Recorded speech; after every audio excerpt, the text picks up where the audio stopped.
Hey guys, good morning. Coach Genty here coming at you with a quick video. I've got some grocery finds for you today, but before we do, I have some quick tips on how to stay on track for the weekends. Before we go into any of that, I just want to say happy Halloween season. I'm rocking my pumpkin shirt. I wore it to the gym this morning. I've got my spiderweb headband. We've got a couple Halloween parties that we're hosting this month. Super exciting stuff. It's like my favorite holiday. And as soon as like Thanksgiving's over, we jump into Christmas, which is my second favorite holiday. So I'm always decked out with different holiday decorations in the house. But anyway, one of the things that my clients that I work with in my online nutrition coaching program struggle with is staying on track on the weekends, which can really take a step back. It can make you take a step back with your progress that you're making, because if you're in a calorie deficit and you're like shorting yourself on calories, Monday through Thursday, and you feel like you do really well nutrition wise, but then the weekend comes and you stop paying attention, maybe you stop tracking, maybe you just like eat everything in sight, you're going to find yourself in this place where you're either maintaining or you're starting to put on body fat. And so what we're going to talk about here is just ways to stay on track a little bit better. Weekends are never going to be perfect because you are maybe off routine a little bit more on the weekends and you're relaxing a little bit. But here are some tips just to like help you stay on track a little bit.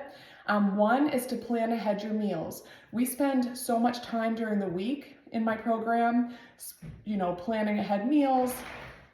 So, same goes for the weekends. Just because it's the weekend doesn't mean don't plan ahead. So for example, if you know you're gonna go out to dinner and you know you're gonna go out for maybe pizza or you're gonna go out for sushi or whatever it is, plan ahead of time. If you are tracking your calories, just track that ahead of time and feel free to overestimate what you're going to have. So you give yourself that wiggle room.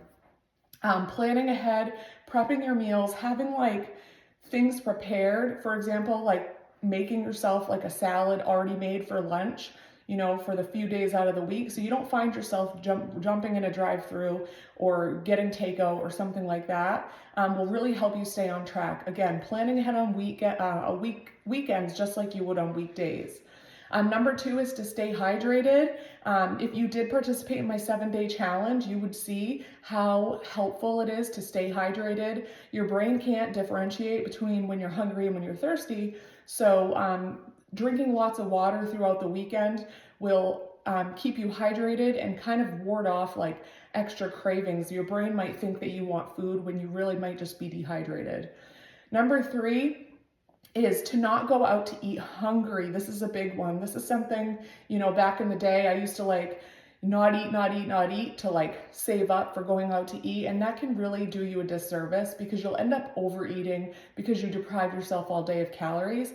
So try to keep all the other, meals around going out to eat, consistent, healthy, protein packed. If you know you're going to go out, you can be a little bit shorter on the fat and carbs. Again, this is if you are tracking your food, but just trying to like not go hungry. Maybe have a protein shake before you go out, or something loaded with protein will help you feel full and be able to make more informed, healthy decisions when you do go out. Number four is to balance your indulgences. So plan ahead, like when it comes to drinks or dessert, I do like to suggest, and a lot of my clients find, I'm going to choose one or the other. Do I want the, beverage loaded with calories, or do I want the dessert? Or if I'm going to go for bagels or donuts for a Saturday morning or whatever, how can I like stay on track and balance it? You're always one meal from jumping back on track. So just because you enjoy a donut or just because you enjoy a pastry doesn't mean you completely undid all of your hard work and you didn't throw away the entire day of healthy eating. You can always jump right back on track, which is balance and moderation. Number five is to try to stick to some of your weekday routine. We all have weekday routines, whether it's getting a workout in at a certain time, drinking a certain amount of water, having a meal at a certain time, trying to like keep the routine, certain parts of it that you have during the week that make you feel really good, try to hang on to that for the weekend. And that's going to help you kind of not feel like you're lacking so much structure.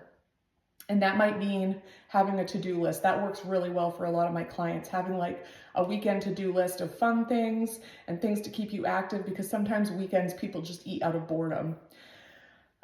Number 6 is to limit your alcohol. If you do enjoy cocktails or beer or wine or whatever it is, managing the intake, calories from alcohol really add up. And again, some of my clients that like to go out and enjoy cocktails or go out to have, some wine, it can really undo your progress if you're overdoing it. Again, also leaving you having higher anxiety the next morning, maybe a little bit hungover, feeling dehydrated.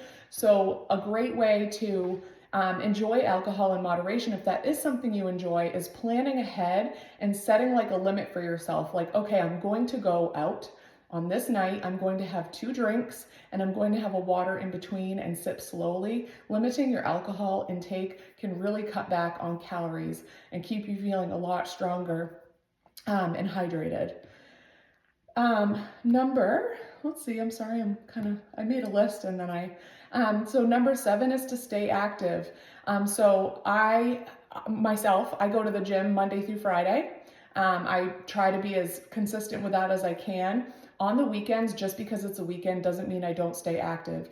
You can get a lot of activity from gardening, from housework. For me, I like do a lot of housework on the weekends just to catch up. And so you can get a lot of activity there, but also just planning in some sort of outdoor activity like a hike, especially this time of year, or a walk, that can really help you just stay active, keep moving, not only to like maybe burn a few calories. It's not about the calorie burn per se, but it's about keeping your joints healthy, your blood flowing, and it really releases those endorphins, which can in turn make you just feel more positive, better mood, more energy, and make you feel less sluggish and feeling the need to turn to like junk food. Number 8 is to just set small goals. So instead of like saying, okay, this weekend I am going to be absolutely perfect, pick one thing. Pick your like lowest hanging fruit. The thing that if you just do this one thing, that it will like really help you a lot. So for example, on the weekends, I never eat vegetables. So I am going to aim for having like a couple cups of vegetables with every meal during the weekend, or a small goal of drinking water, or a small goal of like, man, every Sunday for lunch, I, go out and order Chinese food or something. So like planning ahead and saying like the one goal I'm going to have is for lunch on this day, I am going to plan ahead and have a meal prepped. Number 9 is to be mindful. The weekends don't have to be rushed. I know sometimes like we feel like, we have to always be on top of it. But part of the weekend is supposed to be taking time to relax, taking time for yourself, self-care. Take the time to slow down and be mindful and really listen to your body. Listen to your hunger levels as you move about your day.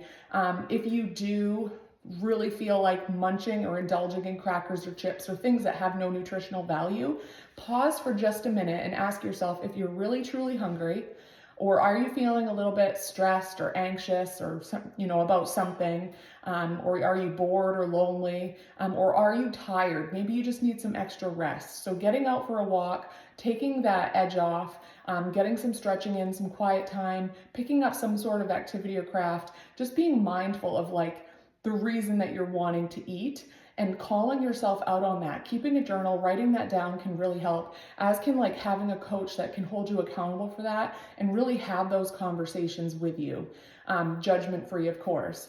And then number 10, most importantly, give yourself some grace on the weekends. Don't overstress or feel guilty about indulging a little bit. Like if you want pancakes or waffles on a Saturday morning, or you really want to have a nice go out for ice cream on Sunday, or like have a homemade baked treat in the fall, enjoy it mindfully and guilt-free, because restriction and feeling guilty about food is opposite of what we're going for. Enjoying those treats in moderation can really help you stay on track long term, because it's not going to make you feel restricted. If you keep telling yourself you can't have this, can't have this, can't have this, and then you enjoy something like that on the weekend, and then you feel bad about it, it's just going to kind of make you backslide. So we're all about, in this program, establishing a healthy relationship with food so you can continue to go about your day, live your life, especially during the upcoming holiday season, without completely undoing progress and either maintaining or reaching your goals while still enjoying the treats mindfully. So I hope those 10 tips help. I've posted so many stay on track during vacation or weekends in the past, but it's been a little while, so I thought I would do a little refresher for you guys. And then we have some quick grocery finds. First of all, I've shared these before. These are the Core Power. They are 170 calories and 26 grams of protein. So they're lower calorie, higher protein than a lot of your other typical protein shakes. Sip slowly, and this is something you could have before you go out to dinner just to load up on the protein. Prioritizing protein will help you stay on track to your goals for sure. That's the one thing that you could focus on for your macronutrient. The other thing I like these for, if you really like cereal, like nothing in my program is off limits, right? You can make anything fit, but having like a Core Power in the vanilla or chocolate flavor as your cereal milk can really amp up the protein where you can enjoy that crunchy, indulgent. I personally love cereal, and I would take cereal over a cookie or a muffin any day. I like the texture and the crunch, so these can help with that. Just like a half of one of these, but I will just sip on one, before I'm going somewhere just to load up on the protein. Speaking of treats, the Halo Top ice cream is pretty decent macronutrient wise. One serving is 120 calories. This is the chocolate caramel brownie. They have tons of different flavors, but like a whole pint of this is 360 calories versus a Ben & Jerry's, which is probably 900 to 1,000. And this also has 6 grams of protein, so a little bit of protein. And I did have some last night, but it's really delicious. And then we've got the Progresso. This is the Southwest style black bean. This has 20 grams of protein in the whole can and 210 calories. You are packing in 54% of your daily sodium, so you want to be mindful with sodium with things like this, canned soups. I don't have this often, but you could add some rotisserie chicken in here. You could have it, as a little side if you wanted to have half a can. You could they have different flavors of these, different kinds, but you could have like a tuna melt, and you could enjoy like a little bit of soup on the side, especially during this time of year. Of course, homemade soup is the best, but if you don't have time, having one of these really in a pinch in your pantry can help, and that's why I grabbed it out of my pantry just to show you guys. These Jones chicken sausages, they come in the frozen section. It's 10 grams of protein for 3 links and only 90 calories, so a lot lower. Typically sausage is higher fat. These are only 5 fat versus pork sausage, so a better option for you if you really like sausage. You can microwave them, but I'll toss them in my air fryer. They reheat and crisp up on the outside easily, and really they're good. These are also frozen, the Siete almond flour grain-free tortillas. I like grain tortillas too, but these are 190 calories for 2. Not too bad. Like they've got 3 grams of fiber, 6 protein, so a little more protein, and 11 fat. Again, grain-free, so if you can't have grains, these are really good. This is a good option. Next up, we have the Miracle Noodle Fettuccine. It's already cooked. They're really thin noodles. I keep this in stock just in case. I like them with stir fry. They look kind of weird, but you have to, it's 5 calories per serving. The whole bag is 10 calories. But what I like this for, if you rinse it really well, dry it, and then you have like a stir fry. These are like noodles, so you can have like a noodle stir fry, like an Asian noodle stir fry with meat and veggies, and it kind of gives, you get the noodles without all the carbs, if that's something you enjoy. These are the Bear Bells protein bars. I really like these. This is the birthday cake flavor. These are 210 calories and 20 grams of protein. My rule of thumb with protein bars is 200-ish calories or less. This is only 10 calories more, and at least 20 grams of protein. And these have no added sugars, and they do have a little bit of artificial sweetener with sugar alcohol at 7, but only 20 carbs with 2 fiber and 7 fat. Again, just a nice grab and go protein if you're, out and about and you have to get some extra protein in. This Seeds of Change organic quinoa and brown and red rice. This is like a 90-second microwave bag. So again, this has 5 grams of protein in a cup, 230 calories, just a healthier grain if you're looking for a side carb. And then these are the thin dipped Blue Diamond almonds. They're half the sugar and 5 grams of protein in a serving, 170 calories for about 19 pieces or 30 grams in weight. They are pretty good. They're just like, chocolate covered almonds basically, but for less calories and less added sugar. If you love nuts, you can buy like the single individual serving sizes, which help you not reach into this little tiny package is 170 calories. But just imagine if you were to have like an actual bag of nuts that you were just reaching in, you would get a lot more than that. So this is a 28 gram serving. So buying individual bags of trail mixes and nuts can help with portion control.